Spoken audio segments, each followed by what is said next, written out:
podcast where we put you on the map. This is Ron Costa broadcasting live from the Mappable USA studios in Las Vegas, Nevada. And today, folks, we're going to talk about something that the biggest buzzword now, biggest trend in blockchain. They're calling them NFTs, non-fungible tokens. We're going to explain that to you. We got some great hosts. And before we get going with that, let's introduce Vicky Hutchmala from the World Token Market. Vicky, how are you doing today? Oh, Ron, I'm doing fabulous. Again, a perfect day in Vegas. What more could we want? And we're talking about something new, something exciting. We have an excellent guest, and we're going to learn all about non-fungible tokens. Yes, so let's introduce him right now. We've got Gauthier Zuppinger from France, actually. He's the COO and Co-Founder of Non-Fungible.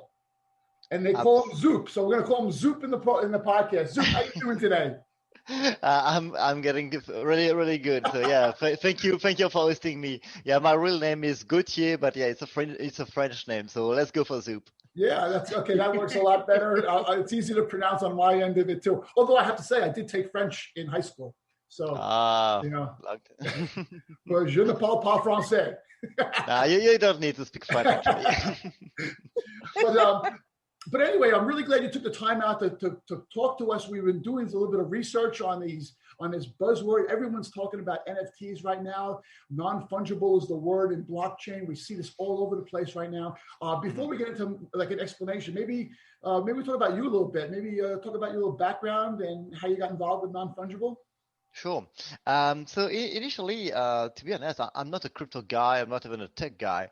I studied French literature, and I then moved to communication, and then to technology, and digital communication. And the time passing, I worked as a consultant and then a manager in a consulting company for years in Paris. And one day, a friend of mine, a colleague, actually just shared me the link of Ready Player One, this movie. And I was like, oh my gosh, that looks fantastic. And a few seconds later, I just shared the link of Decentraland, which is basically a virtual world of the blockchain built through NFTs. So that day, it was still in 2017, I was like, oh my gosh, on blockchain, you can do that. You can build a complete world. Oh my gosh, that's just crazy. So yeah, I've never really, traded cryptos before. And yeah, that was the trigger for me. Yeah. So then you started off like in the blockchain, but now just recently people have been talking about these NFTs. So what is an NFT exactly? That's a good question. Actually, an NFT is just technical mean, to be honest. I mean, an NFT is basically a component, some sort of vehicle on the blockchain that can store something. So basically, it can store an artwork. It can contain a game item. So basically, an NFT is an item. So as you have shares, you have artworks, you have cars in the real world. Basically, an NFT is the real definition is non-fungible tokens. So it means that, for example, money is fungible. If you have a coin, I have a coin, with which we have a coin, and the value is the same. The use case is the same. With non-fungible tokens, it's like, for example, your flat and my flat. So basically, they are not the same, not at the same place. So they are different. So if we switch our home, someone may lose something. So basically, this is the definition of a non-fungible token. If you have a Bitcoin, I have a Bitcoin, they are the same, basically. If I have, an artwork on the blockchain and you have a game asset, these are two non-fungible tokens. Okay, so it's about trading. It's about the value of the token, of the value of the actual piece. So you can use this kind of attitude towards all kinds of markets, like artwork, right? And I'm hearing people using it with sports collectibles, baseball cards, yearbooks, and items like that, right? Exactly. Actually, if today NFTs are mostly used for artworks, for gaming, for collectibles, but technically, an NFT can be even your ID, a degree, just the certificate of ownership of your house. This can be an NFT. I mean, it's something unique, but say that Ron owns this thing. And the day, for example, that you sell your house, you have to sell the NFT, which is basically a certificate. So NFTs can be really a lot of different things, but today they are mostly used for gaming, art, and collectibles. Right. Are they different? Are they different from security token offerings? Those security tokens that you hear about? Yeah, absolutely. But basically, a security token is more like a stock on the stock exchange. An NFT is more like, let's say, an object. So basically, it's more like, on the Kelly's Blue Book, you'll find some assets to purchase. When you go to OpenSea, which is basically the largest platform for NFTs, you'll see assets for sale. So when you purchase an artwork, you don't purchase, equity. You just purchase something. Right. Right. So let me see if I have this straight. So crypto coins like Bitcoin or Dogecoin or whatever are fungible, but items like artwork or real estate are non-fungible. They both are traded or use the blockchain as a platform. Mm-hmm. How do you determine the value between a fungible and a non-fungible token, and who decides that? That's a really good question. This definition you just gave about fungible and non-fungible is perfect. That's exactly that. About the value, it's a market. So at the end of the day, no one definitely actually decide the value of a Bitcoin. It's because people want to purchase or want to sell the Bitcoin. So the price increase or decrease. For non-fungible tokens, it's basically the same. Let's say that tomorrow, I don't know, a specific model of a Ford car became extremely popular for some reason. I don't know, because James Bond owns it or something like that. Everyone will want to purchase one. So the value will increase. At some point, we'll identify that there is a major issue on this car. The value will decrease.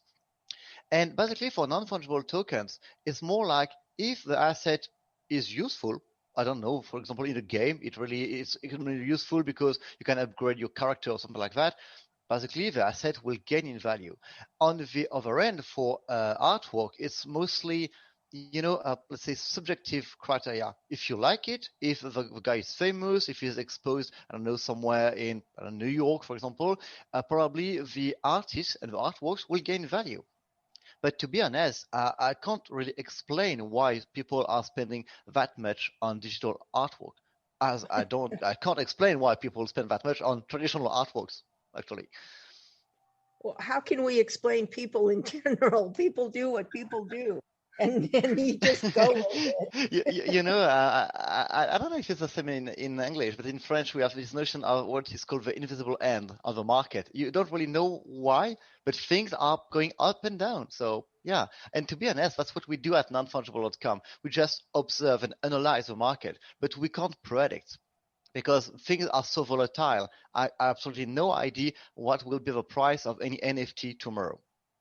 So the market still controls the value, whether it's a fungible or non-fungible token. But how do you see this in the future, and how is it going to impact, say, in 5 years? How will it impact the market or the economy or the world economy? Actually, or do we even know? that's a real question. Actually, yeah, I think the market will continue to drive the value because I don't see anything else that could drive the value. I mean, if you just look at stock exchange today, just because people are in love with Tesla and with Elon Musk, the value of Tesla shares just increase. But tomorrow, maybe, I don't know, maybe Elon Musk will do something stupid and the value will decrease. I mean, I don't know. About the, let's say, traditional market, I don't think it will have a direct impact on it. I think it's really something we need to consider as a new market. I mean, when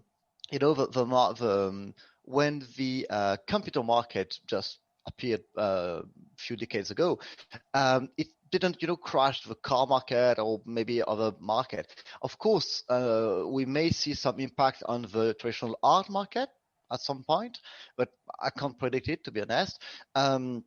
but it's more like a new market growing and blooming in parallel. At some point, we'll see some intersection. Some sort of traditional market may decrease, but I don't know yet. Yeah, it's like the capital market. You really can't tell from this day to tomorrow what's going to happen because everything is so relative to each other. It fluctuates up and down, and it's really unpredictable. Absolutely. And to be honest, the thing is that we are, I mean, me and the rest of the team, we are in the NFT space since almost 4 years now. And the thing is that we have absolutely not predicted this boom right a few months ago, because of course we had a lot of different signals that the industry was growing steadily and and over time. But the thing is that these recent sales of the Beeple sale at 69 million, this kind of crazy record sale, had a massive impact on media. And all the media went completely crazy about it, like, oh my gosh, this is the future.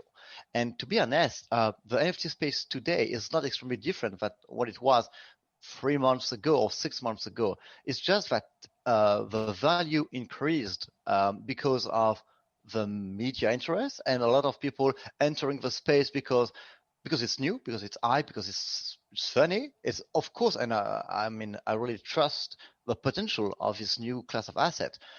But all the buzz we have today is, in my opinion, temporary.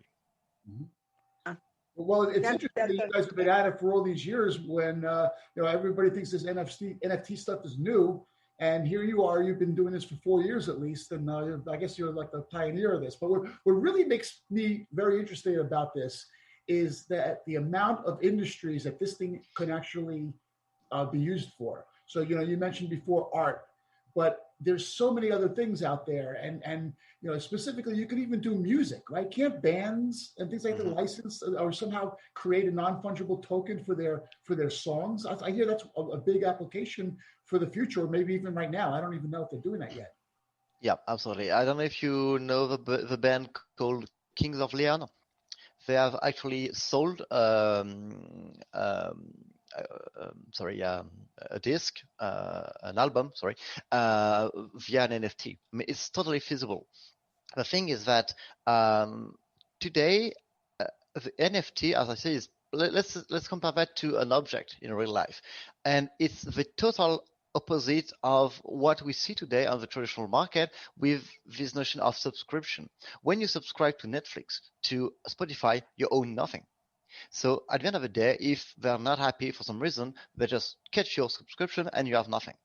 With NFTs, even if, let's say, Sony sell you an NFT and they are really upset, there's nothing they can do about it. You own the NFT for life. And technically speaking, no one will ever be able to get it from you. Yeah, that's huge. That's huge. Interesting. That is. And if we can go through maybe like a tangible example of something like this. Let's say I'm an artist and I create a piece of art and I want to sell this somehow via an NFT, right? How do I go about doing that? What's the steps? What's the process there? Do you contact like someone like yourself at non-fungible.com or what? What do you do? To sell an artwork? Yeah, let's as an example. Yeah. So actually, at non-fungible.com, we don't sell anything. We just observe, we just analyze. We are some sort of, let's say, Bloomberg for NFTs. Right. We just give a complete overview of what's going on in the space. The thing is that if you want to sell an artwork, you have to go to some sort of website. I mean, these are really basic websites, like some are called Super Rare, Known Origin, Maker's Place, or Nifty Getaway. These are among the most famous ones. And you just have to create an account, prove that you are an artist or something like that. You have some sort of KYC. I know some of these art marketplaces are a little selective. So basically, you have to prove that you have already show your artwork somewhere. And after that, you just have to basically click on a button and say that you want to create your asset. And there are some technical things. So basically, you have to pay fees. to the marketplace, of course, and some technical fees to the Ethereum blockchain, because it's called minting. So you have to mint the assets on the blockchain, and you have to pay some fees to the Ethereum blockchain. And basically that's it. Once it's done, you just have to wait for for the buyer. Right, and then it gets put onto the Ethereum blockchain backbone. And there are companies, there are many companies that are doing this. Are they all using Ethereum? Are they using other backbones as well? Mostly. As far as I know, all these art marketplaces are on Ethereum. I don't know if there's any on other blockchain. There are NFTs on other blockchain, but I haven't heard about art marketplaces on other blockchain though. Okay, yeah. And okay, and then once the token is minted, it's then available for trading. It gets put on some kind of a, I don't know, like you mentioned, an exchange somehow, some kind of something similar to NYSE or something like that. Yeah, basically it's more like I have to say, let's compare that to eBay. Yeah, that's maybe a good example. Basically, once you have created the asset, so you put it for sale or not, because you may want just to keep it for yourself on the blockchain. So if you put it for sale, it's what we call the primary sale, so the primary market, and someone just go there and say, "Oh, I love that, I want to purchase it," or you want maybe to put it for auction. So people will propose all different prices, and you accept the price you want. Once the asset is basically you accept the offer, the asset is automatically transferred to the wallet of the buyer, and the cash is automatically sent to your wallet. It's all on the blockchain, basically. And then basically the owner is not obliged to put it for sale once more. It's more like once I own it, I can just get it for life. And if at some point I want to get rid of my asset, of my artwork, I can put it for sale for the same price, a higher price as I want. So it's really, I mean, everyone can see that this transaction occurs. And if I purchase it, for example, to you for $40 and I sell it back for $40,000, the new buyer will be able to see what was the previous price and so on. So basically, if you go to non-fungible.com today, for any asset, you can see the historical price of any asset. Got it. Yeah. So I'm sorry, Ron. Let me just be clear here. So if putting a piece of artwork on the blockchain to sell is comparable to like Etsy or eBay or something, then and it sells, somebody buys it. What happens to the piece of artwork? Do I keep it? Do I have to ship it to whoever bought it? Or does it just stay as a non-fungible token? Do I have to convert it to a token? I got a little bit lost in there. I understand. The thing is that these, digital artists only create digital things. So there is not necessarily a physical artwork behind that. In some cases, there is one. That's not always the case, to be honest. And if there is no physical, that's extremely easy. I mean, it's just like, sending an email, basically. Once it's done, it's done. When there's a physical asset behind that, it's a little more tricky, and that's why it's not always the case. It's because you have to ship it, or you have to consider that the asset, remains somewhere stored securely. And let's say the physical one is destroyed, as the NFT still some value. These are the questions we are facing today. Right. So that's why artwork and that is created digitally so that it can be classified as an actual non-fungible token, because it's a digital, and that way it can be traded and sold or whatever, as opposed to a tangible thing, which you might as well just sell it on Amazon. If you have to ship it and whatever, there's no need to put it and classify it as a non-fungible token, because it's a tangible thing that you can hold in your hand. Actually, yes, but at some point, if you look at, well, let's say the traditional art market, if you purchase the artwork but you don't have the certificate, the artwork worth nothing. So let's say that the NFT is the certificate. If you purchase the artwork, and I don't know technically speaking, but how it can be linked, but let's say there is a link between the NFT and the physical asset. It's technically feasible. If you purchase the artwork or the asset, but you don't have the NFT, the digital NFT, it's totally possible that the artwork worth nothing because you have no proof that you haven't stolen it or is the real one or whatever. Interesting. Yeah, I think that's another good thing about doing it on the blockchain too, because you can't alter the blockchain. It makes it harder to steal things, right? Absolutely.